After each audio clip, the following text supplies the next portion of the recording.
Bonjour les runners, bonjour les sportifs, bonjour au petit monde de la course à pied, c'est Seb et je vous retrouve pour un nouvel épisode du podcast À côté de mes pompes. Et dans ce 247e épisode, j'ai le plaisir d'accueillir Xavier Téchenet, un entraîneur et kinésithérapeute dont le parcours, vous allez le découvrir, est riche en expériences à la fois sportives et professionnelles. Depuis mars 2022, Xavier est la personne qui compose mes plans d'entraînement et m'accompagne sur le plan sportif. Mais notre collaboration est un petit peu plus ancienne puisqu'en avril 2021, il effectuait sa première apparition lors d'un épisode sur le podcast.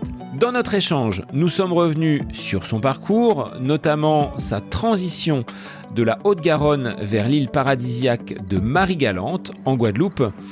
Il nous partage son quotidien en tant que kinésithérapeute dans un environnement nouveau entre défis, joie au contact de patients locaux. Avant d'aborder le sujet principal de cet épisode, à savoir la relation entre entraîneur et entraîné, Xavier nous explique comment il a découvert le sport et s'est passionné pour la course en montagne, ce qui finalement l'a conduit à devenir aujourd'hui entraîneur. Nous aborderons son approche, celle qu'il utilise pour encadrer des athlètes, la distinction qu'il est possible de faire entre un entraîneur et un coach, et l'accent mis sur une notion importante, celle de confiance et de communication avec les coureurs. L'environnement et les contraintes étant propres à chaque athlète, Xavier nous explique comment il adapte ses entraînements en fonction de ses paramètres périphériques. Il partage également son point de vue sur l'importance de la préparation mentale et d'un accompagnement sous une forme bien plus globale qu'un simple plan d'entraînement. Nous ne pouvions pas terminer cet épisode sans aborder nos objectifs sportifs communs, à savoir la préparation de ce marathon pour tous. C'est donc un épisode riche en enseignements qui met en lumière l'importance de ce suivi personnalisé, de cette bienveillance pour pouvoir atteindre nos objectifs sportifs. Merci à toi Xavier pour cet échange captivant, mais aussi pour ta présence indéfectible dans mon accompagnement sportif. Relation entraîneur-entraîné avec Xavier Téchenet, c'est le nouvel épisode du podcast À côté de mes pompes pour lequel je vous souhaite une très belle écoute.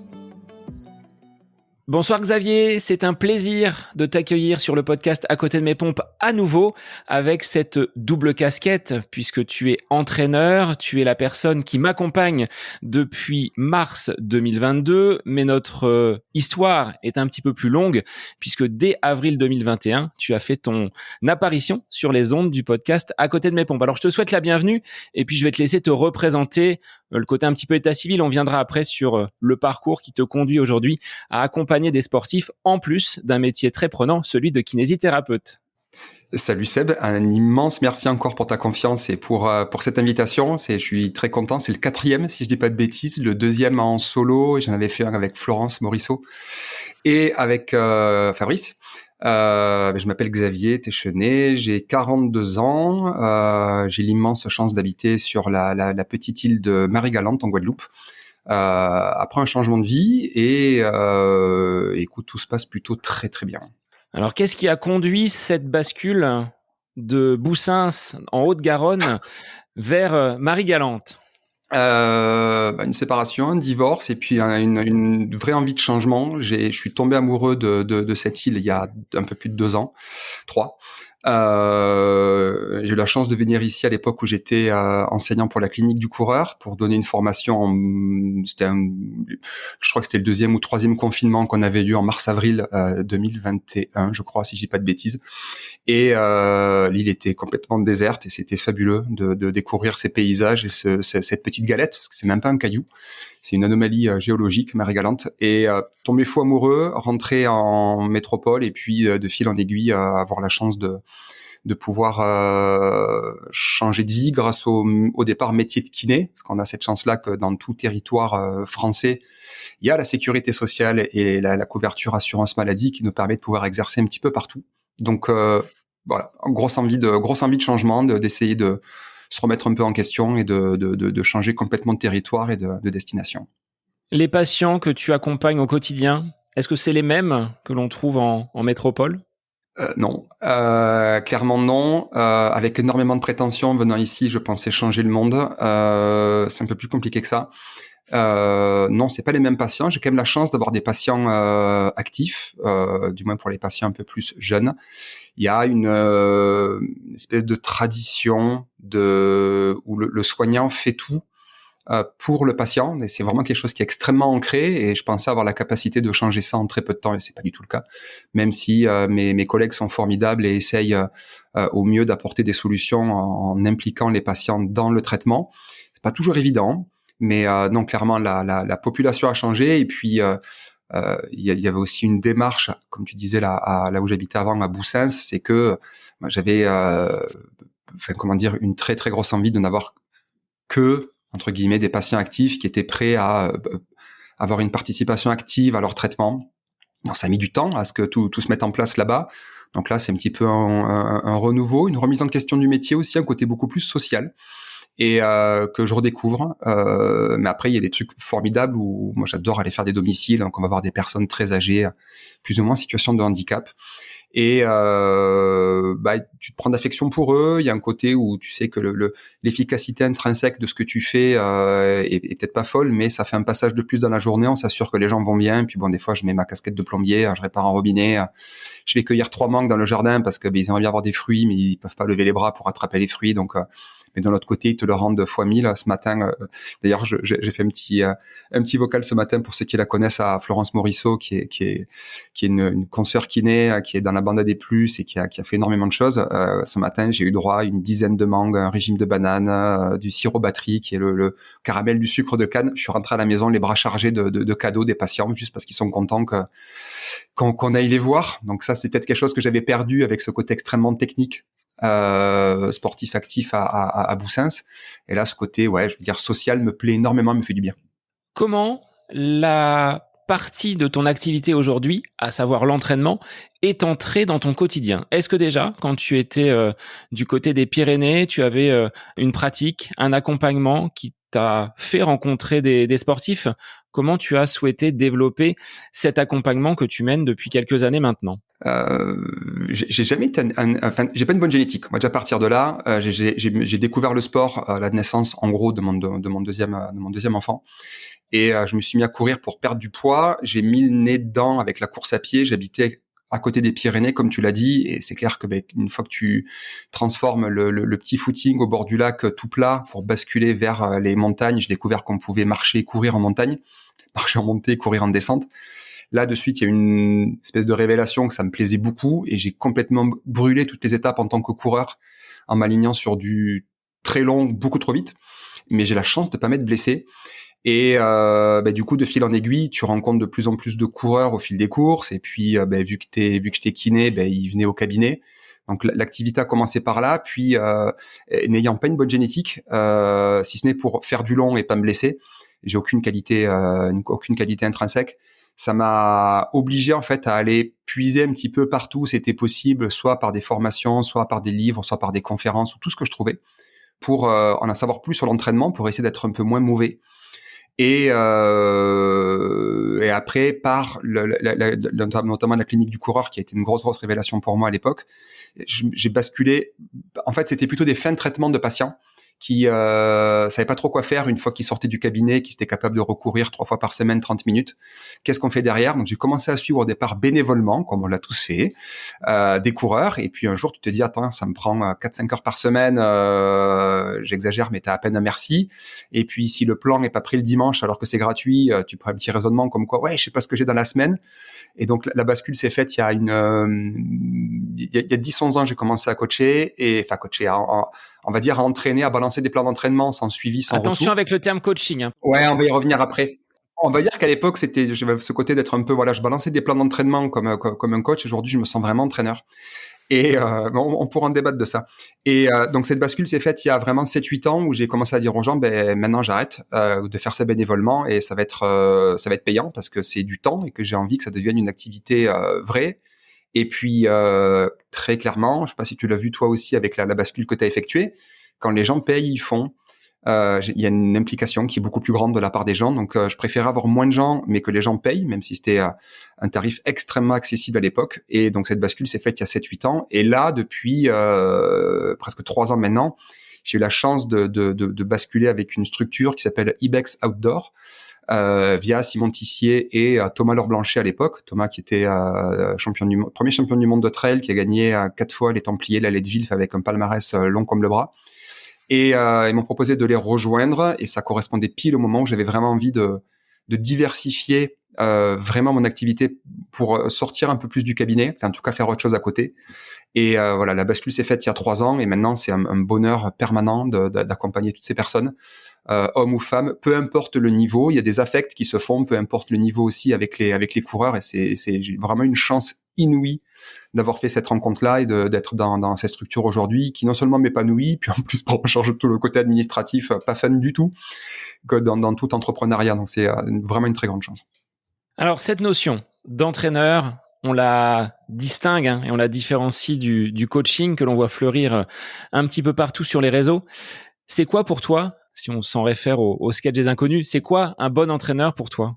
Alors un bon entraîneur, j'ai pas la réponse, mais je pourrais plus facilement trouver c'est quoi un mauvais entraîneur. Mais vraiment un bon entraîneur, ça va énormément dépendre. C'est peut-être pour ça qu'on est là aujourd'hui tous les deux, pour la relation entraîneur-entraîné. Un entraîneur, ça doit être quelqu'un qui répond à une demande dans un premier temps. C'est-à-dire que il faut que le projet puisse correspondre entre la demande du coureur et ce que peut donner l'entraîneur. Je pense qu'il est vraiment important de savoir dire non, comme dans le soin.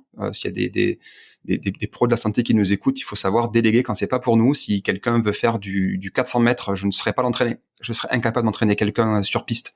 Je n'ai pas les compétences, je n'ai pas les qualités pour ça. Donc déjà, il faut savoir si c'est pour nous ou pas, si ça correspond au projet.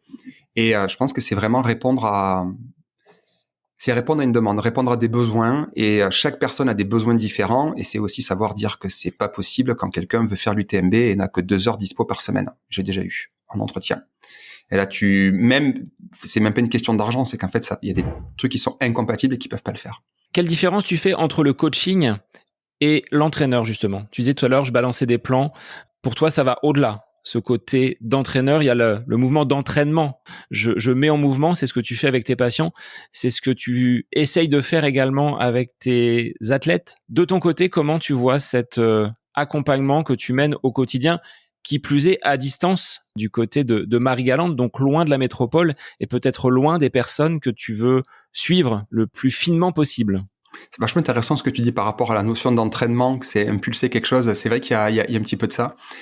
Le coaching aujourd'hui, je pense que pendant des années, j'ai utilisé le mot coaching parce que c'était à la mode et tout ça. Puis aujourd'hui, peut-être par esprit de contradiction, j'ai envie de m'en éloigner, mais peut-être qu'il y a des gens qui disent coaching avec la meilleure bienveillance du monde. C'est juste qu'aujourd'hui, le terme, il est tellement utilisé et repris à tort et à travers entre les coachs entrepreneurs, les coachs de coach, les coachs de vie, les coachs développement perso, les coachs sexo, les coachs, il y a des coachs partout. Ça m'embête un petit peu par rapport à ça, même si je sais qu'il y a des personnes qui l'utilisent avec énormément de respect par rapport au nom. Moi, j'ai envie de dire entraîneur parce que en fait, c'est ce que j'ai l'impression de faire, d'accompagner les gens vers un objectif, d'accompagner les gens dans leur quotidien pour réussir à ce que le sport soit compatible avec leur vie de tous les jours. Donc, là où j'ai je pense changé au fil des ans, c'est qu'à un moment donné, je voulais absolument que les gens utilisent, et je mets des guillemets, ma méthode en disant que ce que je faisais était fabuleux. Puis en fait, j'ai quand même pas mal ravalé ma fierté. Et puis tu te rends compte qu'il y a des gens qui écoutent pas du tout ce que tu leur proposes, mais qui performent quand même et ils sont ravis. T'as un merci à chaque course alors que t'as absolument pas fait ce que je t'ai demandé, ou t'as en tout cas pas du tout fait ce que je t'ai proposé. Et je pense que c'est peut-être la différence entre avant, c'est qu'avant je demandais quelque chose, aujourd'hui je propose. Et que j'aime à me dire que en fait je propose des entraînements, puis les gens de toute façon sont parfaitement libres de les faire ou pas. Et il y a une variété incroyable de relations qu'il peut y avoir entre la personne qui propose les entraînements et la personne qui veut les faire. C'est que j'ai peut-être tendance aussi à dire des fois mes athlètes, mes coureurs, mais je le dis avec beaucoup d'amour, plus qu'un côté fierté ou possessivité ou quelque chose de malsain. Moi, j'aime avoir des relations hyper proches, connaître des trucs sur leur vie, sur leurs enfants, sur leur boulot et tenir compte de tout ça. Et je reste quand même de plus en plus persuadé, sans me tirer une balle dans le pied en disant ça, que si tu cherches un plan d'entraînement aujourd'hui, tu vas sur ChatGPT, tu dis je veux faire les Templiers en moins de 12 heures pendant 12 semaines, et il est capable de te sortir un plan au poil de cul qui sera absolument incroyable, mais qui tient pas du tout compte de l'humain. Et je pense qu'aujourd'hui, déjà, accompagner les gens sans qu'ils se blessent, et qu'ils ils arrivent à avoir du plaisir et qu'ils sentent qu'il y a quelqu'un derrière qui peut adapter, peut les écouter, je pense que c'est déjà l'essence même du boulot. Ça, c'est ta philosophie.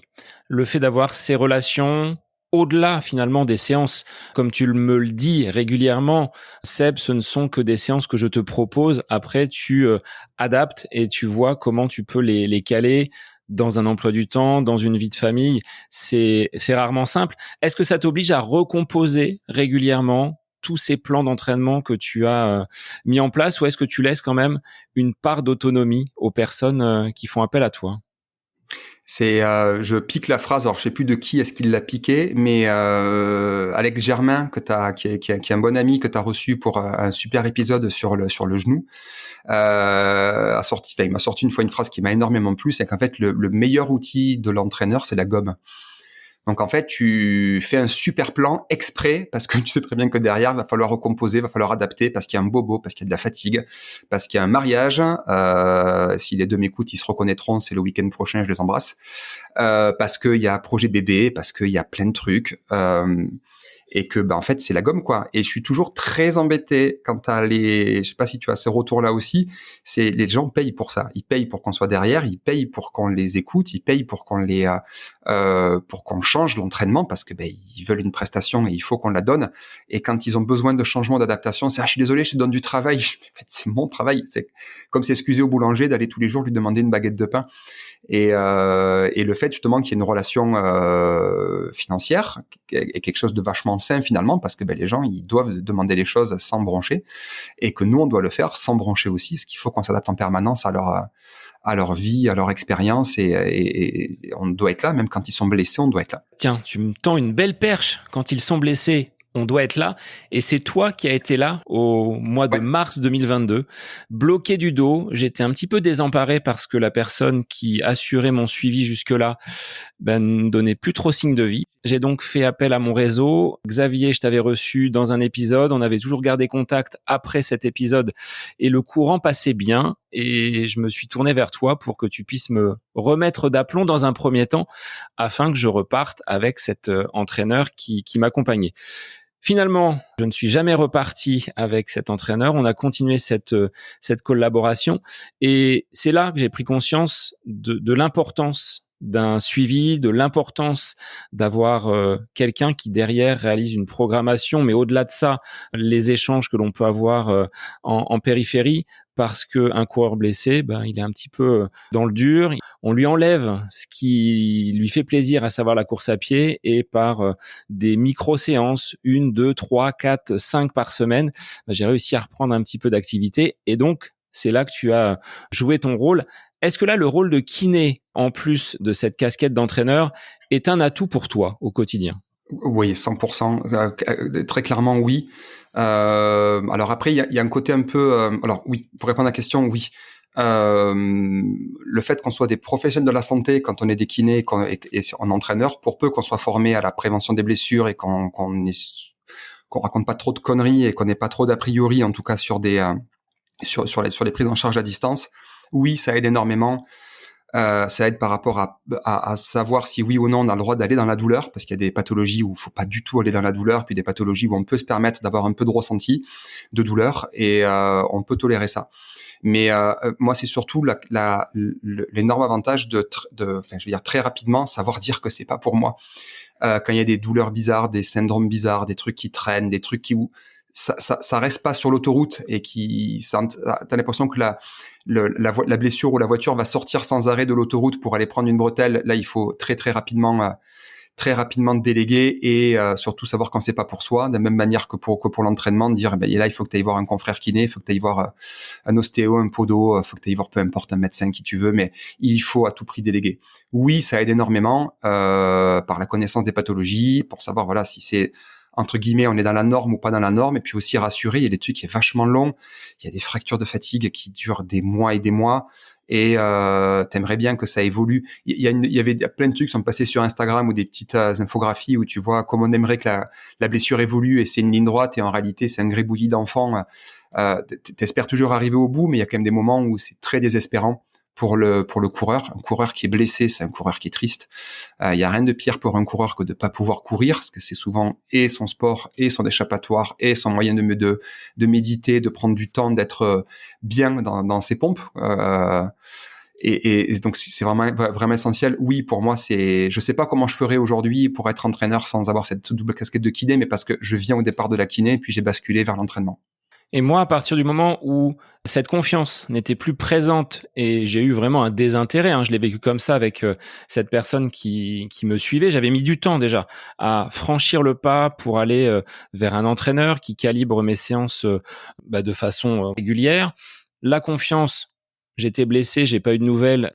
J'ai dit voilà, j'ai plus rien à faire avec cette personne-là. Je suis venu vers toi et je pense que la notion fondamentale, c'est cette confiance et cette relation qu'on peut tisser, même si au départ on se connaît pas plus que ça. Mais les échanges que l'on a quasiment quotidiennement par WhatsApp, ça concerne presque pas du tout la course à pied finalement. On échange sur des choses qui sont parfois même annexes, mais il y a quelque chose qui s'est tissé. On ne s'est jamais vu, on ne s'est jamais rencontré pour l'instant en vrai. Et malgré ça, j'ai l'impression de te connaître et tu connais pas mal de choses également de ma vie perso, ce qui t'aide derrière à construire également la planification. On reviendra après sur la vision que tu as de Seb, le coureur, sur cette relation de confiance. Je trouve que c'est ce qui m'a attiré vers toi et qui ne m'a pas fait retourner vers cette personne. Malgré ça, je trouve que cette notion de confiance et de relation naissante est quelque chose de fondamental pour que cette relation entraîneur-entraîné puisse fonctionner. Ouais, moi c'est ce que je te disais tout à l'heure, j'aime vraiment savoir pas mal de choses sur les personnes que j'ai la chance d'accompagner et d'adapter en fonction. Puis j'ai souvenir là, c'était quoi, au mois de février-mars, on a pas mal échangé, ça va absolument rien à voir du tout avec ton entraînement. Il y avait quand même le projet marathon derrière, ton super projet marathon pour tous là que tu vas réaliser et réussir. J'ai aucun doute là-dessus.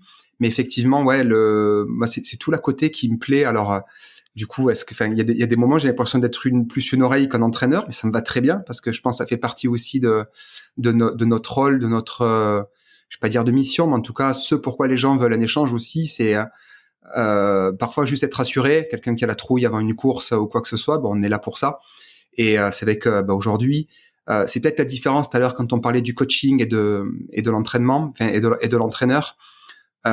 C'est que les outils qu'on a à disposition aujourd'hui, que ce soit des applications comme Nolio, comme Aidoo, moi j'utilise Nolio, et WhatsApp, par les vocaux, c'est dingue, ça permet non pas une instantanéité parce que ça servira à rien, mais en tout cas ça permet d'avoir des outils d'analyse et de retour où le coureur à la séance qu'on lui propose, peut la réaliser ou non, elle se synchronise avec la montre, ça bascule. Une fois qu'il a terminé, il met son ressenti d'effort et ses sensations, et on peut voir si on est dans les clous ou pas les clous par rapport à ce qui était attendu. Et derrière, les échanges par WhatsApp, c'est fabuleux parce que tu n'as aucune obligation de répondre à la minute, ni pour l'un, ni dans un sens, ni dans l'autre. Tout à l'heure, tu parlais de Marie Galante et du décalage horaire. J'ai pas l'impression qu'on soit pénalisé ou qu'il y ait un côté négatif par ça. Et ce côté désynchro est vachement bien. Puis c'est en fait tu mens comme un super pote, quoi. T'envoies un message et t'as la réponse le lendemain, pas forcément dans la minute. Et puis t'arrives quand même à avoir cette qualité aujourd'hui. Et moi, je trouve que les à côté, c'est souvent aussi intéressant que l'entraînement lui-même, quoi. Mais c'est vrai que je t'envoie plus de messages par WhatsApp que par Nolio. Enfin, sur Nolio, tu me débriefes les séances à chacune de mes réalisations, mais j'ai pas forcément, on va dire, cette habitude de te répondre. Alors, des fois, je le fais avec un petit décalage. Nolio, Nolio, c'est très rare que tu écrives quelque chose dessus ou oui, c'est rare, c'est rare. Tu me mets ton retour et ton ressenti, mais j'ai pas des tonnes de textes où c'est des mots très courts, où tu me parles qu'il a plu ou un truc comme ça, c'est plus un détail sur la flotte que sur voir si c'est pour tes séances club que tu fais les mercredis, mardi. Voilà, exactement. Ah, c'est ça. Mercredi où je mets le détail un petit peu plus, ouais. J'ai eu peur de me louper. C'est à part le mercredi où tu me détailles parce que je suis pas au courant de ce que tu concoctes à ton club. Mais ouais, et puis WhatsApp, puis t'es un bavard aussi. T'es quelqu'un de l'oral. T'es quelqu'un qui aime bien parler. T'es mon champion des podcasts.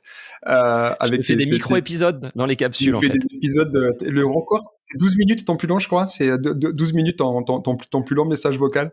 Mais c'est génial. Et puis c'est exactement pour ça que finalement les vocaux par WhatsApp sont faits. C'est que enfin, pareil, rien ne m'oblige à les écouter d'un coup, donc des fois pour X raison je recommence au début parce qu'il m'a manqué une phrase, mais c'est fabuleux pour ça. Puis oui, on échange beaucoup par WhatsApp et on échange beaucoup par finalement ça permet d'avoir une vraie relation privilégiée, comme on peut avoir avec des personnes qui sont proches mais qu'on ne voit pas en vrai, ou qu'on voit très peu parce que il y a un éloignement géographique, ou pas les mêmes boulots, ou pas les mêmes rythmes de vie ou autre. Est-ce que c'est pas frustrant pour toi sur certains objectifs avec des coureurs qui font des trails, de l'ultra trail, de ne pas être à leur côté et de pouvoir leur glisser un petit mot, même si tu le dis aujourd'hui avec WhatsApp, avec les personnes qui font peut-être leur assistance, tu peux quand même leur glisser un petit message et transmettre tes consignes. Si, carrément, sur des très très gros événements comme le Grand Raid des Pyrénées, l'UTMB, la Maxi Race, les Templiers, où tu sais que tu as 4-5 coureurs qui y vont, ça serait génial. Après, dans l'absolu, on essaye dans tous les cas avec Ibex d'envoyer des délégations sur place pour aller au moins accompagner. Il y a quelques courses, on avait proposé des logements en commun, tout ça, pour faire un truc, créer un peu de la cohésion au sein des différentes personnes qui sont entraînées, même pas par les mêmes entraîneurs. Donc ça c'est vachement sympa. Après, il faut quand même avouer qu'il y aurait quand même un problème de coût financier, que si tu veux te loger à Chamonix ou aux environs pendant l'UTMB, tu laisses un sacré gros chèque quand même. Donc il y aurait quand même une limitation à l'année à aller sur 2-3 événements. Mais c'est vrai que c'est quelque chose, oui, clairement, qui crée un peu de frustration. Il y a plein de personnes, j'aimerais bien aller leur tenir la gourde au ravito, leur mettre si ce sont des hommes et qui sont consentants, une petite claque sur les fesses pour les encourager, ou faire quelques kilomètres avec, évidemment, les prendre en photo à l'arrivée, ça serait fabuleux. Donc oui, clairement, il y a cette frustration-là. J'aimerais bien dans les années qui viennent pouvoir me dégager un peu plus de temps et pouvoir venir faire ça. On essaye déjà de construire ça avec l'équipe, mais oui, clairement, il y a un côté très comment on peut dire, très sur les Saint-Élion ou l'UTMB, même en étant ici, je dors pas de la nuit, quoi, parce que c'est avec le décalage horaire, c'est le moment où les retransmissions reprennent, donc je suis à distance, et puis des fois tu fais un peu tour de contrôle, envoyer les messages aux maris, aux femmes pour dire ça en est où, il fait quoi, ça va comment, et c'est quand même chouette. Aujourd'hui, on peut le faire, même si clairement, oui, j'ai une petite frustration là-dessus quand même. Où est-ce que tu places, Xavier, la notion de performance dans tes accompagnements ? Dans quel sens ta question ? Parce que c'est très vague, la performance. Alors pour toi, que représente la performance au niveau des personnes que tu accompagnes ? Est-ce que ça passe par un chrono ? Est-ce que ça passe par la conciliation de tout ce que l'on peut trouver autour de l'entraînement ? C'est cette vie perso, cette vie professionnelle, et comment dans tout ce puzzle, ces puzzles, glisser l'entraînement et continuer à courir ? Elle est où pour toi la performance dans le sport et dans ton accompagnement ? Alors, c'est là où il faut distinguer pour moi les coureurs élites ou les coureurs de l'avant du peloton, du coureur comme moi, du coureur un peu plus lambda, milieu de peloton. Pour moi, la performance, elle est quand tu t'entraînes de manière à ce que tu fasses toujours quasiment à 100% de tes capacités. J'ai un tout petit peu de mal hors course préparatoire, quand tu fais un objectif secondaire en vue de préparer un objectif principal. J'ai un petit peu du mal avec le syndrome du finisher. Bon, c'est sûr que si tu vas à la Diagonale des Fous, à l'UTMB, que tu as réussi à avoir ton dossard, je comprends que tu n'aies pas envie de prendre de risques et que tu veux terminer pour pouvoir dire que tu l'as fait. Enfin, pas pour pouvoir dire, pour te dire que tu as fait cette course et que tu as réussi ton objectif. Donc là, être prudent, ça me va. L'objectif finisher sur une Diag, c'est très bien, sur une UTMB ou un GRP 160 ou un Saint-Jacques, là, tout ça. Des trucs très longs, ça me va. J'ai un peu plus de mal sur l'objectif finisher sur un 35 ou 40 km, alors que tu es capable de faire soit le double en distance, soit de le faire en 1 heure de moins. Or, course prépa, où le but c'est d'y aller sur un rythme plus lent.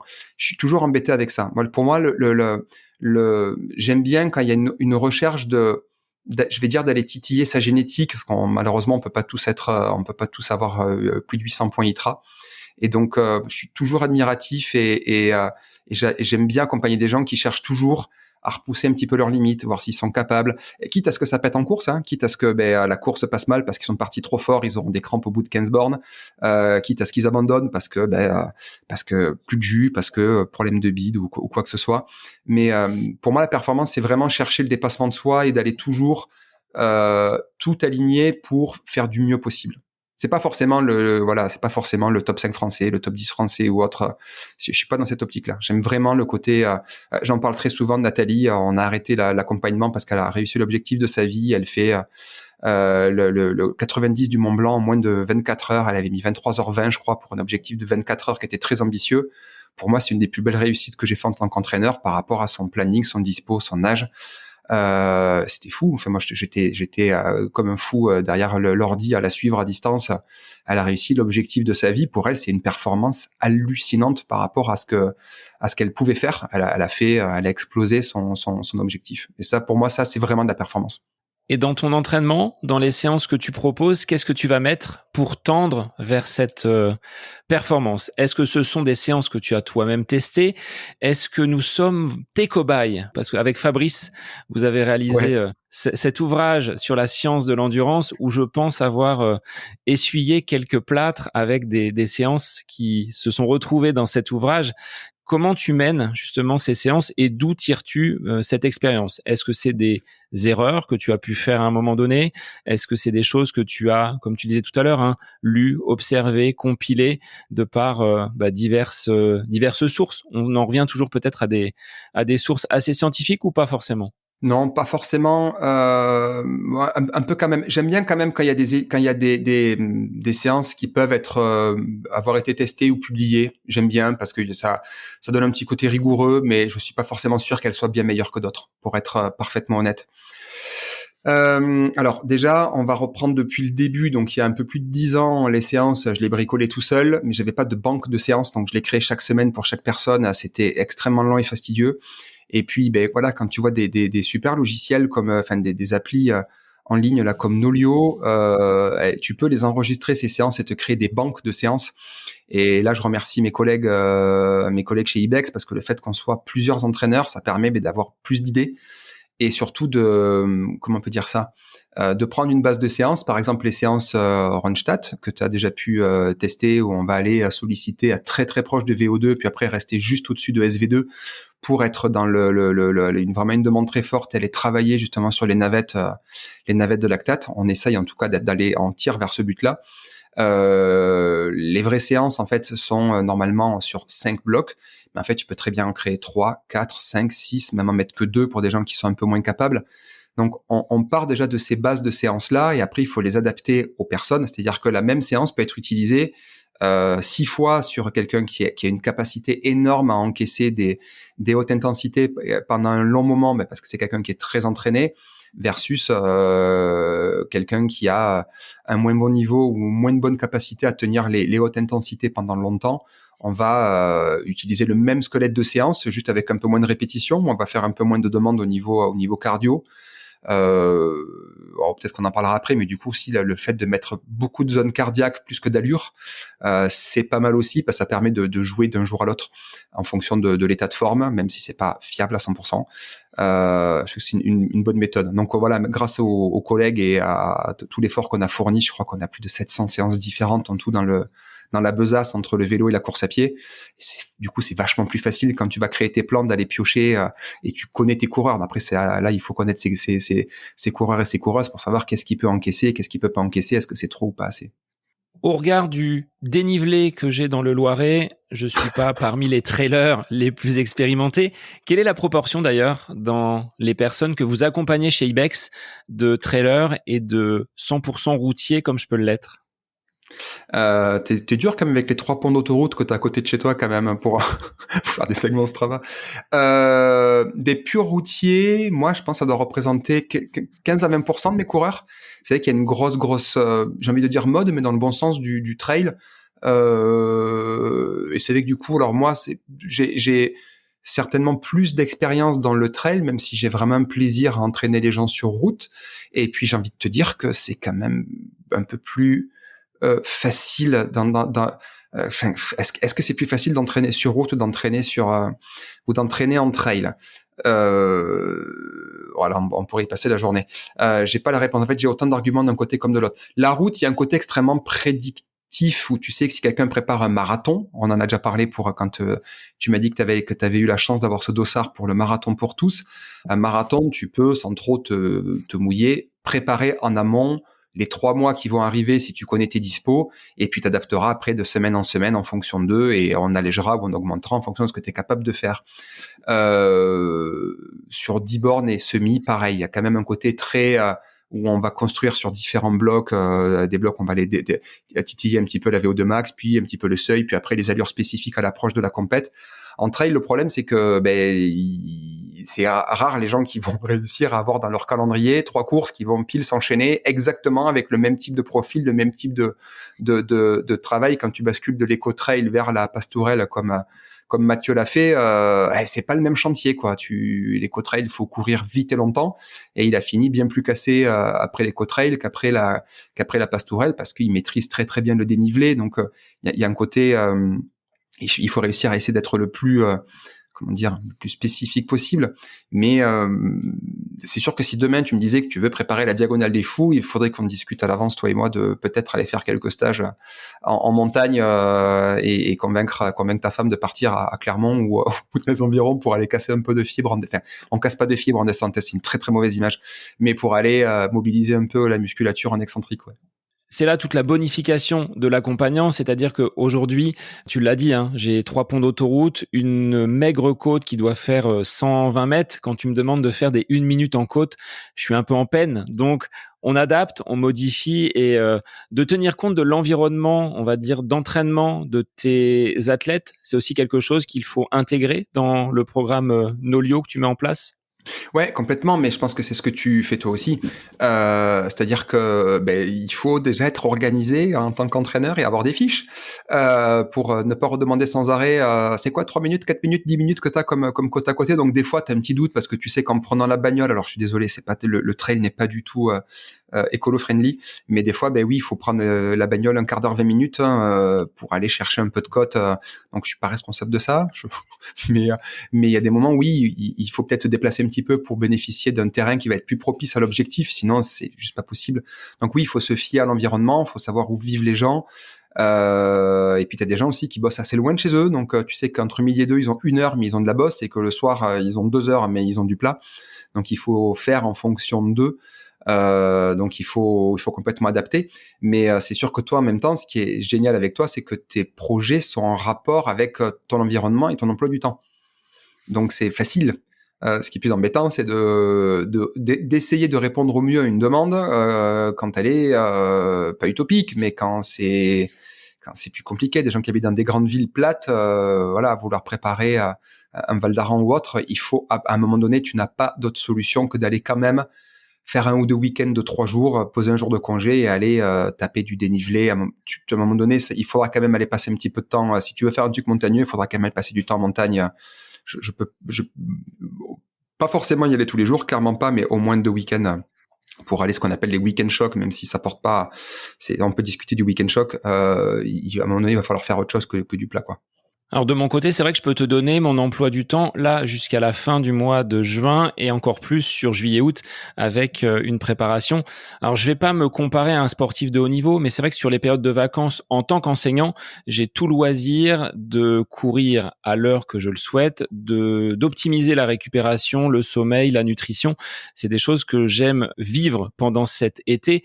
Et on l'a vu ensemble sur l'été dernier, où je reviens de Crète, je fais une séance que je n'aurais pas dû faire et je le savais, mais je l'ai faite quand même après une journée de travail et un séjour d'une dizaine de jours en Crète. Ça a pété. Derrière, tu m'as à nouveau remis sur pied. C'était encore un blocage du dos. Et derrière, l'été a été très prolifique, de nombreuses séances. Je crois que j'ai jamais autant borné que j'avais borné donc sur cet été 2023, et les résultats nous ont donné raison. Je dis nous parce que c'est un binôme que nous formons Complètement. avec de belles performances, que ce soit du côté de Paris ou sur ce 10 km. Et je parle de binôme dans le sens où ce que je perçois de toi, Xavier, c'est ce côté non pas directif, mais cette capacité d'écoute que tu as. Tu l'as dit, on propose des choses, mais c'est toujours avec beaucoup de bienveillance. Alors, je pense que parfois, tu dois peut-être te mettre en colère quand même un petit peu, ou taper du poing sur la table, ou des coups dans les genoux, je crois. C'est ce que tu avais dit sur un podcast. J'ai pu entendre ça. Je Puis pète des attention, genoux, ouais. C'est cassé que j'avais dit ça. un podcast Non, mais avec ça, Florence dernièrement. c'est ça, mais c'était par rapport à, c'était péter des genoux. Je sais plus par rapport à quoi c'était, mais je me rappelle plus la phrase. Tu me l'as sortie, je me rappelle pas ce que j'ai dit, mais. Donc, je ne te vois pas, en tout cas, dans nos relations t'énerver. Et je trouve qu'il y a une relation, alors pas d'égal à égal, parce que je viens pas négocier, discuter le contenu des séances. Mais quand je te dis, bah là, je peux pas, là, je Ouais. décale, là, je modifie un petit peu, il y a toujours de la bienveillance. Et si je te dis, aujourd'hui, bah, je ne peux pas faire la séance, tu me dis toujours, c'est que tu as sans doute des choses bien plus prioritaires à faire. Donc, il y a derrière l'accompagnement que tu me proposes et que tu mènes depuis 2 ans maintenant, beaucoup de bienveillance et beaucoup de compréhension. Et c'est ce que j'apprécie dans tout ce que nous mettons en place depuis ces nombreuses semaines. Écoute, m'énerver après un coureur, pour être 100% honnête, je sais pas si ça m'est déjà vraiment arrivé. À chaque fois qu'il y a quelque chose qui va pas avec un coureur ou une coureuse, je me demande toujours qu'est-ce que j'ai pu louper, qu'est-ce que j'ai pu manquer dans ma communication, dans mon échange. Je suis toujours, comme tout à l'heure je t'ai dit, embêté quand les gens me disent je suis désolé, je te donne du travail pour adapter, alors que je suis payé pour ça. De la même manière, quand un coureur m'envoie un message par WhatsApp, par Nolio ou autre pour me dire, je suis désolé, j'ai pas pu faire la séance aujourd'hui. Et ça c'est vraiment quelque chose qui me peine. Parce qu'en fait, je me dis, c'est que je suis peut-être pas suffisamment bienveillant ou à l'écoute, ou je leur ai pas assez dit à quel point ce n'est qu'une proposition, ce que je fais. Je fais pas un contrôle écrit, je relève pas les copies à la fin je veux dire, c'est même pas un devoir maison, c'est juste comment moi je peux essayer de les accompagner dans leur pratique du sport, en essayant bien sûr qu'ils soient performants, hein, je te vends un truc idyllique, mais évidemment que je suis content quand quelqu'un éclate son chrono sur 10 bornes, ou quand il fait le chrono de sa vie sur marathon, ou quand il avait un objectif de faire 10 heures au Templier et puis que ça passe en dessous. Enfin, évidemment, il y a des trucs qui sont fabuleux quand il y a de la perf, mais de la perf à chacun à son niveau, hein. Mais je suis toujours embêté quand quelqu'un me dit qu'il est désolé, il a pas pu faire la séance. Je suis désolé, cette semaine, j'ai pas pu. Mais en fait, c'est moi qui suis tellement désolé pour eux, quoi. Tu payes pour un abonnement, si tu prends un entraîneur, si tu prends quelqu'un qui t'accompagne, c'est forcément que tu as des envies de faire ce sport-là, et qu'en fait, si tu les fais pas, c'est que soit t'es malade, soit ça va pas à la maison, soit ça va pas au boulot, ou soit voilà, c'est familial, pro ou santé, quoi. Donc je suis toujours vachement emmerdé, clairement, que les gens ne puissent pas faire quelque chose plus que moi. Enfin, ils ne doivent rien. En fait, c'est que les personnes ne me doivent absolument rien. Je suis toujours embêté quand les gens peuvent pas faire leur séance pour X raisons, parce que je le vis moi en tant que coureur. Mais quand t'as prévu de courir et puis qu'il y a ton gamin à aller chercher à l'école, quand t'as prévu de courir mais que tu sens que t'as la crève qui arrive, que t'es épuisé parce que t'as une semaine trop compliquée, tu sais que ta sortie longue de 3 heures, t'arriveras jamais à la rentrée, que tu feras qu'1h45, ça me fait mal, parce que je me dis que je dois pas encore suffisamment communiquer ou leur envoyer des cœurs avec les doigts ou des bisous pour leur dire, mais en fait, tu ne me dois rien, c'est pour toi, mais surtout toi, sois indulgent envers toi-même quand tu peux pas faire une séance, quoi. Quand toi tu me dis que t'as pas pu, je suis désolé, machin, je dis, en fait, tu fais exactement ce que tu peux, puis surtout, il y a des moments, il vaut mieux la séance de moins que la séance de trop. Ça, fait des années que j'ai sorti ça en cours, à l'époque, en formation ou autre, mais vraiment, pour ceux qui écoutent, là, il y a des moments quand vous êtes crevé, qu'il y a rien qui va. Oui, c'est déjà arrivé dans votre vie que des footings, quand rien n'allait, vous allez courir et vous aviez la réponse après. Il y a quand même des fois où une sieste, c'est vachement bien, quoi. Ou un canapé, ou un Netflix, ou un moment avec votre compagnon, votre compagne, avec vos enfants. Des fois, c'est vachement bien que aller faire un footing qui va rien changer à l'entraînement. Et puis ne pas hésiter également à adapter la séance en fonction de la forme du jour. Sur les dernières semaines, tu avais dû me mettre une séance d'1h45, j'ai fait qu'1h15. Ouais. J'ai doublé avec une séance de 30 minutes le lendemain, ça allait très bien, et finalement les 1h45 sont passées sur les 2 jours. Je pense qu'il y a peut-être besoin aussi, mais comme tu l'as dit, de responsabiliser un petit peu les coureurs. Faut pas attendre non plus tout de l'entraîneur. Enfin, c'est ce que je vois, mais c'est également le cas avec mes élèves. On attend parfois beaucoup du prof qui va donner vraiment toutes les consignes, toutes les directives. Il y a, quand on fait appel à un entraîneur, certes, toute cette charge mentale qui va, entre guillemets, disparaître parce qu'on ne s'occupe pas, entre guillemets, de la programmation, de la planification des séances. Par contre, dans l'entraînement, si on se sent pas capable de passer une séance, je pense qu'il faut pas hésiter à réduire un petit peu la voilure. Si on se sent un petit peu pousser des ailes sur une séance, peut-être essayer d'aller un petit peu plus loin sans pour autant tomber dans l'extrême, mais de respecter au moins la séance proposée par l'entraîneur. mais de ne pas forcément vouloir respecter à la lettre la séance, parce que là, comme tu l'as dit, ça peut péter, et un coureur blessé, on sait qu'après, c'est pas forcément très très facile à gérer. De toute façon, le meilleur moyen déjà de progresser, c'est de pas se blesser. Déjà, si mécaniquement, normalement, sauf quand tu as passé un certain âge où forcément il y a une baisse des performances qui vont arriver avec le temps, ça c'est normal. Mais déjà, si tu te blesses pas, mécaniquement, tu es censé continuer à progresser régulièrement, ou en tout cas devenir sur de l'ultra notamment plus compétent par l'expérience ou autre. Mais moi, je suis quand même beaucoup plus à l'aise avec les gens qui allègent les séances et avec beaucoup d'autorité ou autre. Il y en a qui osent pas trop, mais je préfère vraiment les gens qui allègent que les gens qui, quand t'as prévu un 3 fois 6 minutes, je sais pas, quelque chose de très simple ou autre, et qu'en fait ils passent à 3 fois 8, ça m'embête pas trop. Je suis plus embêté quand ils augmentent vraiment beaucoup la vitesse. Je suis pas très embêté quand les gens augmentent la durée, je suis plus embêté quand ils augmentent la vitesse, parce que des fois c'est la petite limite, comme toi quand tu rentrais de Crète ou autre, où là c'est peut-être des fois le petit truc de trop qui t'était déjà un petit peu avec un vase qui était très très très très plein, un robinet en bas pas tout à fait capable de suffisamment vider toute l'eau qui est dans ce vase, parce que tu dors pas assez, parce que tu manges pas bien, parce que t'as pas des pensées positives ou autre. Et cette séance, mais qui en plus très souvent, c'est soit tu te sens, c'est rare quand même quand les gens se sentent très très bien, qu'ils fassent la séance plus rapide, qu'ils aient mal après. Souvent c'est j'ai eu une journée de merde. Et j'ai pas envie de faire un footing truc, donc du coup je me suis fait des 4 fois 5 minutes un peu tempo. En fait c'était pas du tout tempo, c'était beaucoup trop haut, et il y a eu une charge mentale dans la journée qui fait que cette séance elle était surtout pas à faire comme ça.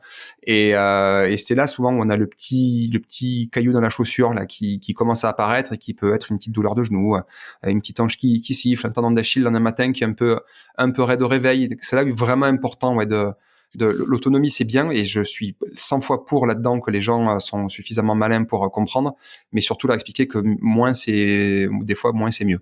Justement, dans cette charge d'entraînement, toi, tu peux évaluer assez simplement la charge interne avec l'entraînement que tu proposes.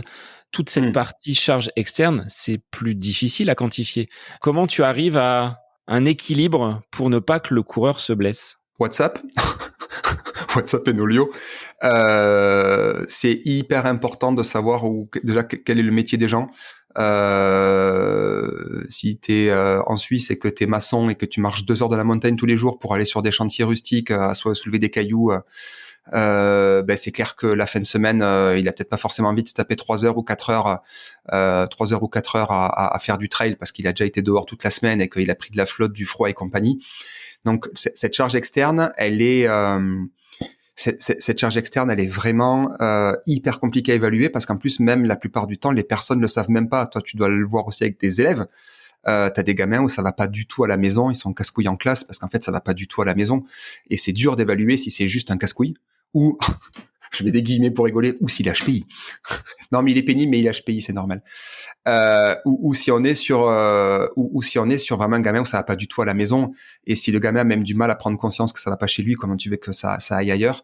Donc c'est aussi important de quand quelqu'un me dit en ce moment je suis fatigué, j'arrive pas à rentrer les séances, tu changes, t'arrêtes de parler de sport et t'essayes, s'ils veulent le partager, c'est encore une fois ils ont le droit de pas le partager, mais ils parlent quand même assez librement les gens et ça va comment à la maison, ça va comment les enfants, et t'essayes de relancer sur 2-3 trucs, et puis en fait on te dit au boulot ça va pas du tout, je suis en conflit avec ma direction, je suis sur le point d'être viré, ça va pas à la boutique, et puis oui, là faites tout mis bout à bout, le problème c'est pas ton plan d'entraînement, le problème c'est pas le coureur, le problème c'est ce qu'il y a à côté. Et toi aussi, tu as eu des petites périodes un peu plus compliquées où tu avais la tête un peu prise par autre chose que par le sport et par autre chose que la maison. Et c'est dur, quoi. C'est moi, j'ai vécu ça pendant un moment. À un moment donné, l'entraînement doit être un plaisir et non pas une charge en plus. Donc c'est là où il faut il faut alléger à tout prix. Hein. Là, tu peux pas leur dire, écoute, vu que ça va pas, on va te péter les cuisses sur des squats sautés en côte. Il faut faire parler les gens. Il faut réussir à les faire à communiquer avec eux, et s'ils ont envie, qu'ils s'ouvrent pour en parler, quoi. Et puis là, on sort un peu du contexte. Hein. J'ai ma casquette de kiné qui reprend le dessus. Mais parfois, toi, tu vas avoir la chance d'être accompagné notamment par Cindy, je crois, en préparation mentale pour le marathon, mais peut-être qu'il va y avoir d'autres choses à parler, à faire évoluer que l'aspect sportif, parce que pour être bien dans son sport, faut quand même être bien dans sa tête. Et clairement, des fois, dire aux gens, tu sais, je connais d'autres personnes dans ta situation qui ont été vachement améliorées en allant consulter quelqu'un, que ce soit un préparateur mental, un coach mental, un psychologue, un psychothérapeute, enfin quelqu'un de compétent.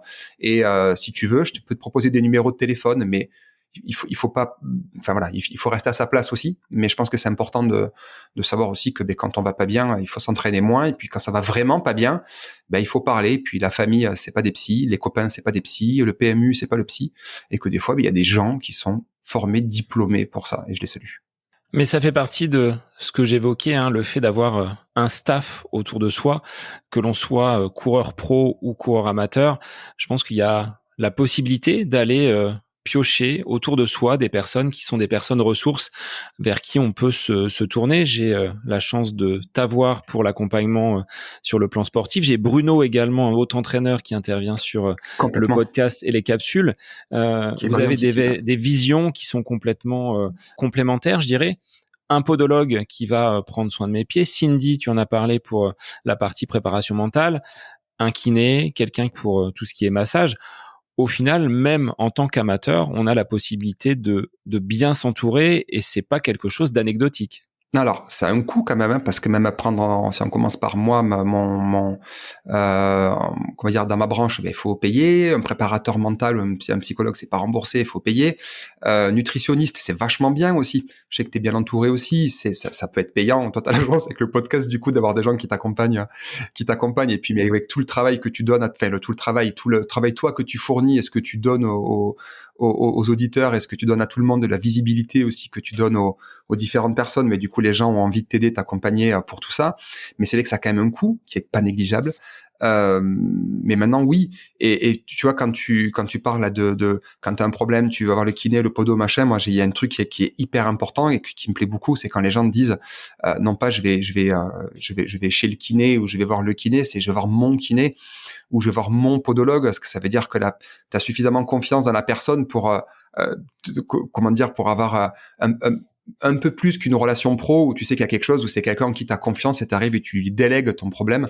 Moi, j'aime beaucoup quand les gens me disent je vais aller chez mon kiné plutôt que je vais aller voir le kiné. C'est du détail, mais je trouve que ça a son importance. Mais tu vois, dans l'environnement du club et des personnes qui gravitent autour de moi dans cette pratique loisir, rares sont les personnes qui sont déjà allées franchir la porte d'un cabinet de kiné, un podologue, un ostéo, ne serait-ce que pour un petit contrôle. Podologue, tu pars pas de chez lui forcément avec des semelles. Déjà, un bilan sur la statique, un conseil sur les chaussures, comme un kiné pourrait le faire sur d'autres domaines, à condition qu'il soit orienté vers le sport. Alors je sais pas si c'est une peur ou une méconnaissance des potentialités et des activités de vous, spécialistes de la santé. Ouais, alors je vais peut-être mettre un petit bémol à ce que tu dis. En tant que pro de la santé, donc j'utilise un argument d'autorité, je suis désolé, mais je l'ai quand même vu beaucoup trop de fois. On a quand même beaucoup de mal à ne pas vouloir intervenir. C'est quelqu'un qui vient, qui va bien, que tout est parfait. Ça demande beaucoup d'humilité et ravaler son ego de lui dire surtout ne change rien. C'est en fait quelqu'un qui est pas blessé, qui vient te voir. J'en vois vraiment plus tant l'intérêt que ça. Je l'ai fait pendant des années de faire venir des gens sains dans mon cabinet, courir sur tapis ou autre. Et en fait, on a tellement toujours envie de changer un petit quelque chose alors que ça marche très bien.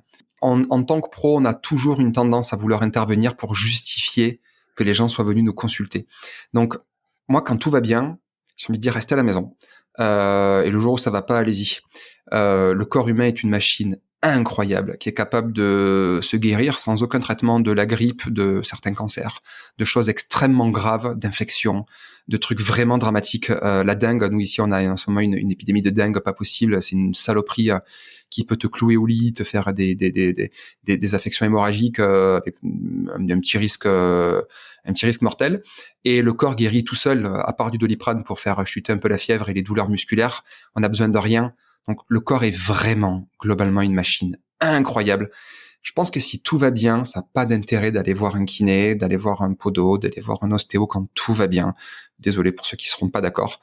Mais il y a rien qui justifie en préventif, puis surtout il y a pas grand-chose qui marche vraiment préventif.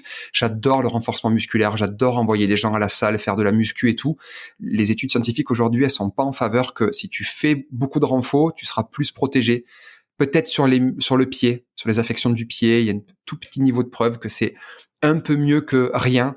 Mais dans ces cas-là, je donne quand même du renfort aux gens pour la performance, pour la santé, parce qu'il faut de la viande, parce que c'est ce qu'on perd le plus après 40 ans et que c'est vachement important d'être capable de se mouvoir et d'avoir de la force.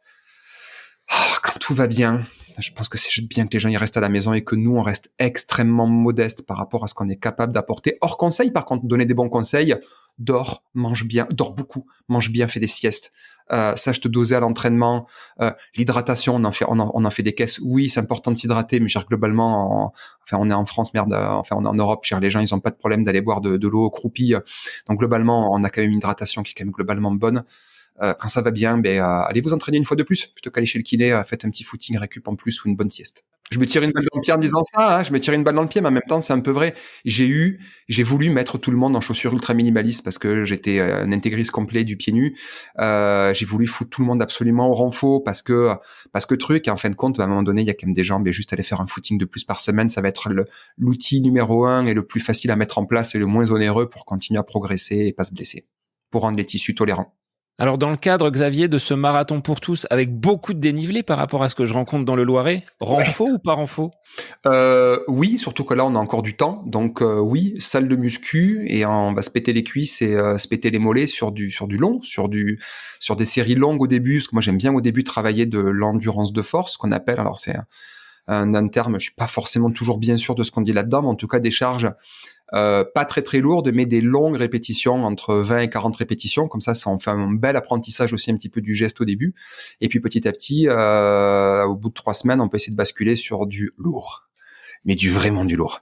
Donc sur des trucs où, toujours pareil, charge additionnelle, alors il y a le débat éternel, est-ce qu'on prend des charges guidées, des charges libres? À un moment donné, si tu veux faire beaucoup de force rapidement, la charge guidée, oui, tu développeras pas des aptitudes au niveau des muscles intrinsèques du pied sur plein de trucs, mais si tu veux rapidement gagner en force musculaire, je trouve que vu que tu peux soulever plus lourd parce que la charge elle est guidée, c'est pas déconnant. Dans un but rapide et pas de devenir haltérophile ou crossfitter, c'est vraiment pas déconnant, mais de la presse, une Smith Machine ou une presse à solaire pour aller bosser des mollets. Le seul problème là-dedans, c'est qu'en fait, c'est ultra... Si tu penses qu'un footing de 40 minutes, c'est monotone, attendre d'aller passer 3 ou 4 fois par semaine à 40 minutes à la salle, en fait, je suis hyper admiratif, moi, des fit boys là, ou des fit girls qui sont gaulés comme pas deux, avec des muscles de partout aussi, ils sont pas dopés. C'est un enfer, en fait, c'est que je fais quasiment tout le temps les mêmes exos, tout le temps. Sinon, on se plaint de faire 10 fois 30-30, hein. Bon, j'en fais jamais faire, mais c'est un enfer, c'est tout le temps exactement les mêmes exos, parce que y a pas 50 solutions, quoi. Pour faire de la viande, faut stimuler le muscle. Alors je sais pas si je préfère pas les séances de renfort run où j'amène directement le matériel sur la piste ou à l'endroit où je vais faire la séance que de m'enfermer en salle. Parce que je disais, sur cette préparation du marathon pour tous, qui est une nouveauté, hein, après 20 années de pratique, j'apprends encore. C'est ça qui est formidable aussi dans notre sport. Je m'étais dit non, je vais pas retourner à la salle. Donc là, dans ce que tu me dis, si je veux faire des séances d'endurance, de force, il va falloir que j'y passe. Ouais, clairement. Pour moi, alors je dis ça pareil encore une fois avec beaucoup d'autorité, mais tant pis. Les renforts courses, les renforts run, tout ça, c'est vachement bien pour stimuler. Moi, ça me plaît parce que tu augmentes sur le même temps, tu augmentes, je pense, une dépense énergétique et puis tu stimules musculairement en faisant des squats complets, des quarts de squat ou faire des sauts de grenouille ou des fentes marchées ou des fentes sautées. J'ai eu la chance d'être le premier lecteur avant que ça sorte de Paléophyte de Fabrice Kuhn et j'aime vraiment le concept. Mais c'est à défaut de pas aller en salle de sport, quoi. Et clairement, si tu veux, à un moment donné, vraiment avoir un gain rapide en force, hein, on parle pas d'hypertrophie, de prise de masse musculaire, mais vraiment un gain de force. Y a rien de plus rapide, de plus efficace et de plus sûr que de faire de la charge additionnelle, quoi. Donc faire du lourd. Enfin, au début du mi-lourd et puis après passer sur du lourd. Où à chaque poussée ou à chaque soulevé, tu ressentes entre 8, 9, voire peut-être pas 10 sur 10, mais un gros 9 sur 10 à chaque répétition. Puis tu bloqueras la 4e ou 5e et puis tu prends 4 minutes de récup parce que t'es éclaté, tu transpires comme une vache et c'est ça qu'on va aller rechercher. Mais le problème, c'est que ça met des énormes courbatures quand tu vas chercher de la force max et que derrière, c'est compliqué de réussir à la fois à travailler du volume ou travailler de la vitesse et de faire du très lourd. Donc c'est là où est-ce qu'on fait ça en plein milieu de saison, en pré-saison, c'est compliqué à réussir à doser, puis ça dépend aussi des personnes qui sont capables de le faire et tout va bien. Et d'autres, tu leur mets une séance par semaine ou deux, ils peuvent pas marcher pendant 3 jours. Donc soit il faut revoir l'entraînement course à pied, soit il faut revoir la muscu en fonction des objectifs que tu mets en place. Le renfort run, c'est bien, mais je pense que ça reste insuffisant. Pour une vraie stimulation, quel est l'objectif derrière en fait? Alors, ces objectifs, comment tu les fixes avec les athlètes qui font appel à toi? Moi, je t'avais indiqué que j'étais plutôt coureur sur route, 10 km, semi. Donc, c'est des préparations qui sont relativement courtes au regard de ce qu'un trailer, ultra trailer va préparer. On va pas placer 3 ultra trails dans une même saison. Un coureur de 10 km, semi-marathon comme moi, c'est peut-être beaucoup plus facile, mais comment tu les définis? On est sur de la co-construction, tu apportes ton éclairage, tu as besoin d'éléments supplémentaires pour fixer ces objectifs. Est-ce qu'on est sur cette méthode SMART sur la fixation des objectifs? Déjà, première question d'entretien, quand les gens, on va dire postulent, quand les gens demandent d'avoir un entretien pour voir si éventuellement on peut les entraîner, première question, c'est qu'est-ce que je peux faire pour toi? Et puis voilà quoi. Le but c'est pas savoir pourquoi toi en tant qu'entraîneur avec ton ego plutôt qu'autre chose, mais c'est qu'est-ce que je peux t'apporter. Est-ce que tu as besoin déjà dans un premier temps d'un suivi qui est très collé serré ou tu as besoin d'un retour quasi permanent et qu'à chaque entraînement t'es un pouce ou un cœur ou c'est incroyable tes allures machin tu comme ça, ce qui est souvent le cas en plus, ou est-ce que c'est plutôt tu as besoin d'un plan d'entraînement et juste que je te dise quand ça va pas, ou quand tu as besoin juste d'un garde-fou pour te dire attention là je pense que tu charges trop et peut-être que tu es un peu fatigué, il y a beaucoup de rouge sur nous dans ton entraînement, ça veut dire que tu trouves que toutes les séances sont trop difficiles. Mais après par rapport aux objectifs, c'est quand la personne m'envoie, parce que je leur demande assez régulièrement c'est quoi tes prochains objectifs, tes prochaines courses, voir ce qui est réalisable ou pas. Quand tu as des gens qui ont un volume d'entraînement trop faible et qui veulent enchaîner en 2 mois 3 trails de 40 km alors qu'ils ont du mal à dépasser les 3-4 heures par semaine, peut-être que c'est là dire on va en choisir que 2 au lieu de 3. Et je vole cette phrase, quand tu parles d'objectif SMART, je vole cette phrase à Anne Fourier d'Happy Perf, qui est une coach mentale qui est absolument incroyable, humainement et en tant que professionnel, à objectif flou, connerie précise. Et j'adore ça. J'adore ça. Et en fait, dans l'objectif qui va être déterminé, c'est est-ce que c'est possible est-ce que tu as l'entraînement suffisant? Est-ce que tu peux changer ton entraînement ou pendant 2-3 mois, est-ce que tu peux, et là, je suis un peu plus directif, est-ce que tu peux me garantir qu'au moins pendant 2 week-ends, tu peux aller en montagne? Si c'est un objectif montagneux. Si c'est l'éco-trail et que quelqu'un habite à la montagne, est-ce que tu as accès à un moment donné à aller te taper 35 bornes de plat? Parce qu'à un moment donné, il va falloir courir à plat vu que l'éco-trail, je suis pas à dire que l'éco-trail n'est pas du trail, l'éco-trail, c'est un laboureur de quadriceps, c'est la déchiqueteuse à quadriceps, tout le monde finit avec les cuisses pétées tellement il faut courir longtemps et vite. Est-ce que ce que tu peux faire à l'entraînement va correspondre à l'objectif que tu veux te faire? Et un truc qui est vraiment important dans la définition de l'objectif, c'est viser des chronos, visez pas des classements. Comme tu disais, champion du quartier. Être le champion du quartier, c'est bien, mais la question, c'est est-ce que le champion du quartier, il fait 35 au 10 ou est-ce qu'il fait 38 au 10 ou est-ce qu'il fait 40 minutes au 10 bornes? C'est important. Si tu vises un objectif qui est irréalisable, irréaliste, si c'est trop dur, t'arriveras pas à te mobiliser mentalement pour être capable de le faire. Et au contraire, s'il est trop simple, t'arriveras pas non plus à mobiliser parce que tu diras, de toute façon, c'est tellement facile que je m'en fous, je m'entraîne pas. Donc, faut réussir à trouver quelque chose et là, ça demande un peu de questionnement auprès de la personne, mais il faut que ça soit, mesurable, atteignable, avec un temps déterminé et surtout que la personne ait la dispo et les capacités à le faire, quoi. Quelqu'un qui est tout le temps blessé, qui te dit, l'année prochaine, diagonale des fous, s'il a pas les courses qualificatives, tu sais que ça va être extrêmement compliqué, quoi. Alors, tu vois, dans la réalisation de ces objectifs, moi, j'aime bien ce temps long de l'entraînement. Là, on part sur un cycle, on enregistre, on a déjà passé 1 semaine si on compte à rebours les 12 semaines du plan d'entraînement. On attaque la 2e semaine. Mais j'aime bien cet enchaînement des séances, cette progressivité, ce temps long qui va me conduire jusqu'à l'objectif donc du marathon, mais c'est le cas sur un 10, sur un semi. Et je dirais que j'aime autant les séances que je vais pouvoir faire, l'investissement que je vais mettre dans ces séances, que la réalisation. Alors, je vais pas dire entraînement difficile, course facile, parce que ce serait un raccourci bien trop simpliste, mais j'aime découvrir chaque semaine, mais quand même.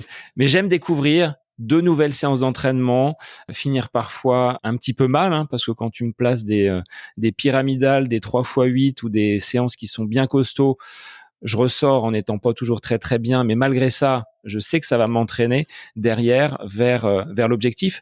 Et ce temps long, mais ben, je trouve que c'est là où on apprend également. Autant la réalisation finale, elle est importante, mais j'aime bien ces semaines qui passent, des conditions météo pas toujours très propices, notamment pour les objectifs de début de printemps.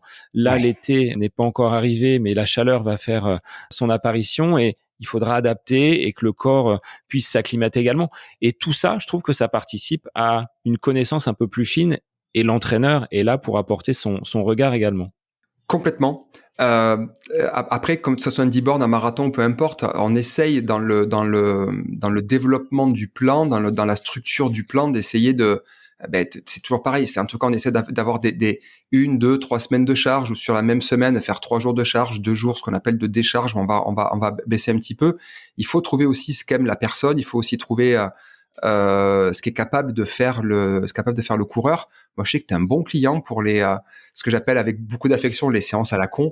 Quand je te mets des Guy Thibault ou des Bia ou des trucs comme ça, parce qu'on a clairement, je sais m'inspirer des personnes qui ont créé des séances vachement intéressantes ou des Jiménez à pied, qui au départ est une séance de vélo qu'on a mis à pied, soit en version courte, en version longue.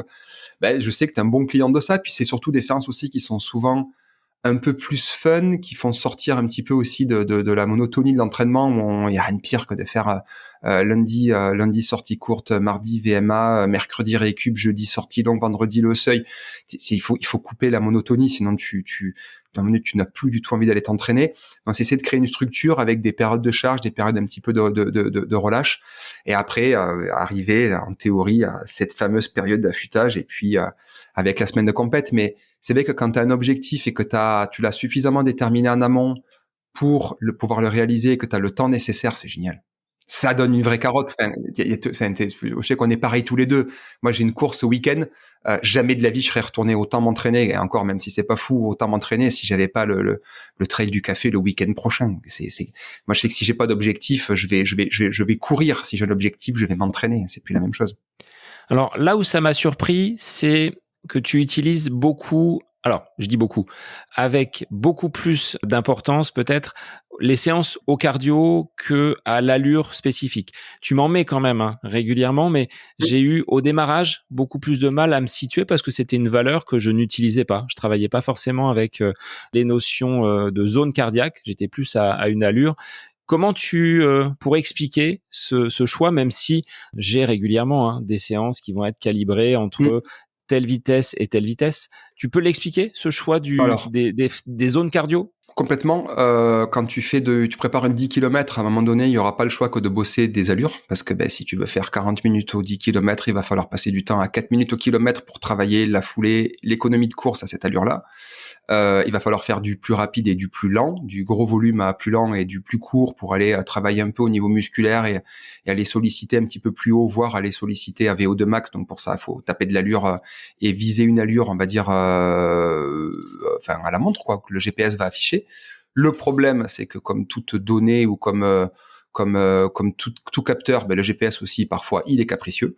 Et que quand tu sais que des gars sont extrêmement réguliers, ils vont se mettre à 3 minutes 30 du kilomètre, donc à 17,5, et que tu vois que sur la courbe, sur Strava ou sur Nolio, il met genre 1 minute 30 à atteindre 3,30 au kilo, tu sais très bien que c'est faux. Il était dans la seconde à 3,30 au kilo. Mais donc, du coup, il y a un côté assez peu fiable de ça. Et de l'autre côté, en fait, quand tu travailles en trail, si je te mets des séances de côte, des navettes en côte, je peux pas te mettre une allure. Parce que selon que tu es une cote à 5%, 7%, 12%, 20%, il faut aller chercher en théorie, je dis bien en théorie, une zone cardiaque, mais en sachant que les zones cardiaques ont aussi le gros défaut que les capteurs au poignet, les capteurs optiques, c'est de la merde. On a beau dire ce qu'on veut, la fiabilité, elle est extrêmement variable d'une personne à l'autre, de la forme du poignet à l'autre. Enfin, c'est pas non plus. Il y a des anomalies de fou, on a des artefacts partout. Les brassards, c'est pas si mal. Le top, ça reste la ceinture parce que c'est pas optique et c'est un capteur électrique, quoi. Donc on prend l'activité cardio, donc là, la ceinture est efficace pour aller mesurer à l'artefact près, au problème de synchronisation avec la montre près, mais globalement c'est super efficace. Mais la zone cardiaque sur du plat suffisamment long est fiable. pour aller viser ce qu'on veut. Les belles zones 3 que tu me fais là, que ça t'es fabuleux là-dedans là, quelque chose que tu réalises toujours très bien. Pareil en côte, c'est relativement fiable, mais du coup on peut pas travailler les allures quand tu fais du trail. Et l'autre problème, c'est que par exemple sur du très court, si tu mets des 30-30 ou des 30-15 ou des ce que tu veux, même des 1 minute en côte, on a beau demander à la personne va en zone 5 parce que ce qu'on veut c'est qu'elle fasse du 9 à 10 sur 10 en termes de ressenti à chaque répète. Mais en fait le cardio, il a une petite inertie qui fait qu'en fait il montera pas parce qu'il faut un certain temps pour que le cœur monte suffisamment haut et s'approche de 90-95% de la fréquence cardiaque max. Est-ce que tu vois, par rapport aux autres entraîneurs que tu peux côtoyer, certaines formes d'ego? Toi, la personne qui ne va pas se remettre en question absolument, comment tu te positionnes par rapport à ça? Parce que tu composes avec l'expérience déjà des athlètes qui font appel à toi. Tu te sers également de cela pour avoir des retours, des feedbacks, peut-être des erreurs que tu as pu commettre et qui aujourd'hui te font aller à contre-courant de ce que tu produisais il y a 10 ans dans tes suivis. Cette notion d'entraîneur aujourd'hui, où est-ce que tu te positionnes? Parce qu'il y a des gourous avec des plans d'entraînement magiques, soi-disant. Quel est ton avis sur ça? Est-ce que ça existe vraiment, le plan magique? Non, il n'y a pas de séance magique, il n'y a pas de plan magique. Alors après, oui, enfin, il y en a des bourrous, il y a des gens qui ont beaucoup d'ego. C'est vrai que c'est tellement facile de s'attribuer les succès et de dire que c'est la faute du coureur quand il y a un échec. Et c'est surtout ça, c'est je me rappelle plus le nom, mais en gros c'est le biais de connaissance a posteriori, quoi. C'est-à-dire que on va avoir tendance à s'auto-congratuler, se féliciter quand un coureur a fait la course exceptionnelle en disant mais ouais, mais t'as vu, c'est parce qu'on a fait ça, on a fait ça, on a fait ça, machin. Mais en fait, il y a une grosse part de bol, une grosse part de chance dans toute réussite, toujours. Même avec le meilleur entraîneur et le meilleur entraînement du monde. Et à l'inverse, c'est facile de dire à un coureur qui a bâché sa course alors que tout allait bien et puis il a fait une course de merde parce que c'était pas sa journée et il a le droit. Comme au foot, apparemment ce week-end Mbappé a pas été foufou en Coupe de France. Apparemment c'était pas foufou ce qu'il a fait. Pourtant ça reste quand même le meilleur joueur du monde. Donc c'est tellement facile a posteriori de dire ah mais c'est parce que pendant une semaine t'as été malade donc ah mais t'as eu une entorse donc ah mais en même temps t'as pas été bien donc je pense qu'il faut garder beaucoup d'humilité là-dedans. Surtout pour moi les entraîneurs qui me gonflent c'est ceux qui tapent sur les autres. C'est ceux qui tapent sur les autres. Moi, je me dis qu'on fait tous avec. C'est pas. Ça fait un peu langue de bois, mais c'est pas ce que je veux. Je pense qu'on fait tous avec nos connaissances ou autres, et que faut garder beaucoup d'humilité parce que la science apporte pas tellement de réponses en fait. T'as des mecs qui font faire n'importe quoi. Enfin, ce que moi je trouve être n'importe quoi aux coureurs, et ça marche. Et t'as des gars qui sont incroyablement rigoureux, scientifiques et tout, et qui en fait ça marche pas du tout. Et tu vas voir de tout. Moi, ce que j'aime en tout cas, c'est quand un coureur me dit que voilà, il a vraiment confiance en son entraîneur et qu'il a une écoute et qu'il a une oreille. Je trouve que c'est vraiment parce que du coup avec ma casquette de kiné, etc., j'ai aussi encore des coureurs et coureuses qui sont entraînés par d'autres, qui m'envoient des messages parce que je les ai eus en formation, parce que je les ai croisés sur des courses et qui me posent plein de questions. Et en fin de compte, quand même la plupart des entraîneurs sont géniaux. Et ils m'envoient des messages. Ah, mon entraîneur m'a dit ça, t'en penses quoi? Alors j'en pense jamais rien, mais au moins guidé par rapport à tout ce qui peut être santé, ça peut être intéressant. Mais ouais, je pense qu'il faut quand même garder beaucoup d'humilité. On sait pas bien ce qu'on fait et puis on trouve tellement facilement des très très mauvaises justifications scientifiques à ce qu'on fait faire aux gens. Très facile de dire oui, je te fais ça parce qu'en fait on va solliciter, en fait on n'en sait pas grand-chose. Mais en tout cas, il faut varier, il faut réussir à varier les séances, intéresser les gens et qu'ils se lassent pas et puis qu'ils se sentent en confiance, quoi. Est-ce que tu vois des limites, Xavier, aux accompagnements que tu peux mener aujourd'hui, ou est-ce que les outils numériques, digitaux, te permettent de vraiment balayer tout type d'accompagnement sans difficulté? Alors, la limite numéro 1, et c'était Anne Fourier justement qui m'a mis le nez dedans, c'est qu'en fait, les gens peuvent nous mentir et faire des séances qui ne synchroniseront pas. Alors, je croise les doigts et j'ai une prétention énorme à me dire que j'ai personne qui me l'a fait à l'envers, mais je pense que surtout parmi les élites, alors j'ai quand même la chance d'avoir des coureurs extrêmement performants, je sais pas que des performants, j'ai cours extrêmement performants, je pense qu'on a suffisamment confiance les uns les autres pour qu'ils aillent pas faire une séance non enregistrée sur Strava et qui va synchroniser sur Nolio ou quoi que ce soit. Mais je pense que ça, c'est le danger numéro un chez des coureurs très très performants, surtout chez les jeunes qui voient un Kylian Jornet, voient un Mathieu Blanchard, voient des gens qui cumulent des volumes de fou, mais parce qu'ils en sont capables et qu'ils ont la génétique qui va avec, de vouloir en faire plus et de se cacher.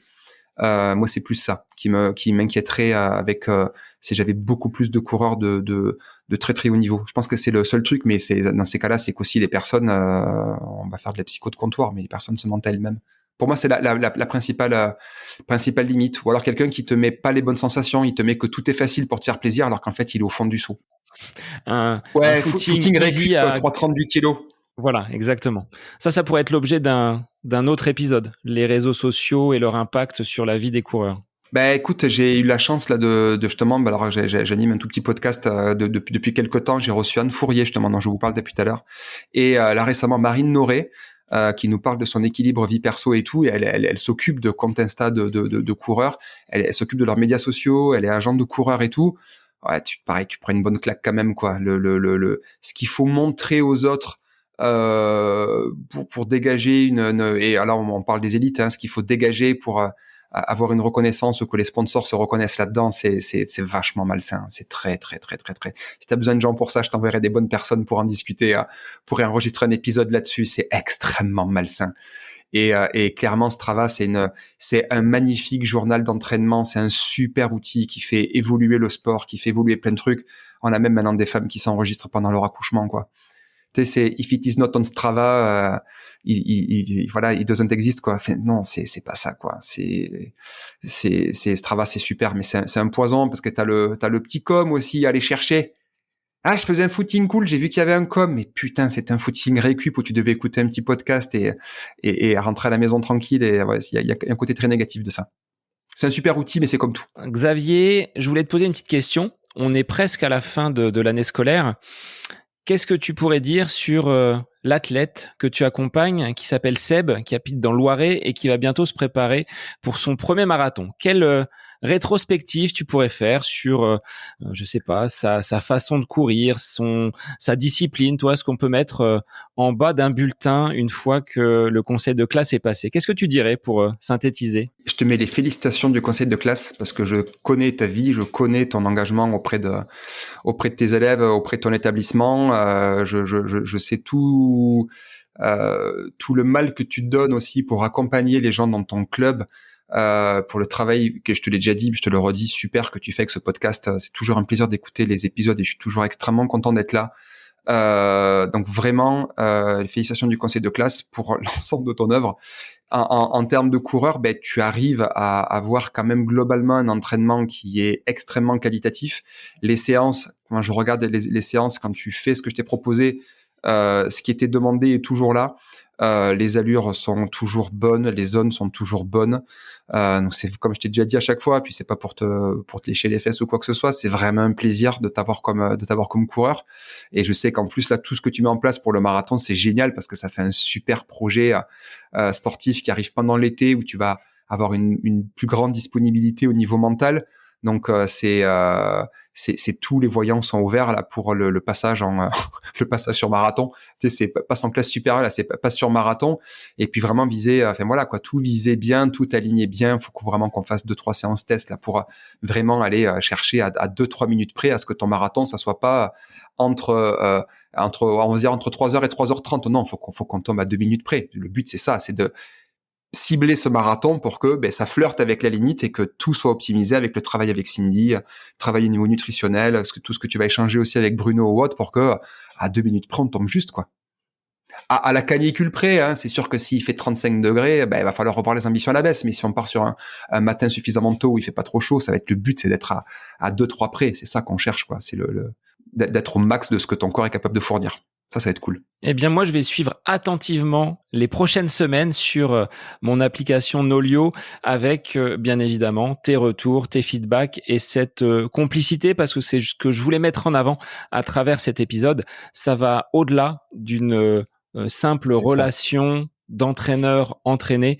Il y a vraiment cette confiance, ce respect et puis tout ce que les auditeurs ne voient pas, c'est-à-dire nos échanges à travers cette messagerie WhatsApp, à travers ces ces deux continents qui nous séparent. Donc Xavier, grand merci pour ta venue ce soir sur le podcast À côté de mes pompes.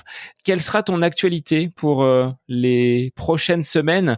Tu as dit que tu avais une course là très prochainement, mais pour cet été qui se profile, des beaux défis ou tu es sur une activité plaisir-loisir sur le plan de la course à pied? Ouais, je sais ce qu'il en coûte d'être performant, comme on parlait tout à l'heure, c'est-à-dire d'aller titiller le maximum possible. Clairement, l'entraînement ici est extrêmement compliqué avec la chaleur. Pareil, je suis arrivé avec plein d'ambition, plein de croyances en disant mais non, c'est les gens qui sont fragiles. Non, en fait, c'est impossible de s'entraîner longtemps ici. Il fait une chaleur abominable là, surtout sur cette période avec la saison cyclonique qui commence. Donc beaucoup de modestie dans l'entraînement, très limité dans le temps parce qu'il faut courir de nuit ou le matin très tôt en journée, c'est infaisable. Sûrement une course fin d'été. Ça va sûrement se reprendre tranquillement après la saison cyclonique septembre-octobre. Là, il y a le Trail du Café ce week-end. Déjà, ça va être un magnifique chantier dans la forêt, dans la jungle. Ça va être déjà très très sympa. Et puis, cet été, il n'y a pas encore de gros projets, mais se maintenir en forme et être capable de s'inscrire sur une course. S'il y a un truc qui titille en week-end, c'est déjà une belle... à 40 ans passés, c'est déjà bien de savoir qu'on peut aller s'aligner sur un 25-30 bornes sans trop se poser de questions d'un week-end sur l'autre quand on a un petit peu de dispo. Eh bien, grand merci Xavier pour cet échange et pour les auditeurs. Eh bien, je vous dis à la semaine prochaine pour un nouvel épisode du podcast À côté de mes pompes. Bonne semaine à vous. J'espère que cet épisode avec invité vous aura plu. Je vous remercie infiniment de votre écoute. Pour faire remonter le podcast dans les classements, je vous invite à laisser une petite évaluation sur Apple Podcast, 5 étoiles, un petit commentaire, ça me fera énormément plaisir et vous permettrez au podcast d'être remonté, diffusé, déployé sur ces différentes plateformes de façon plus importante encore qu'il n'est actuellement. Et puis je vous invite à me retrouver sur les différents réseaux, Facebook, Instagram.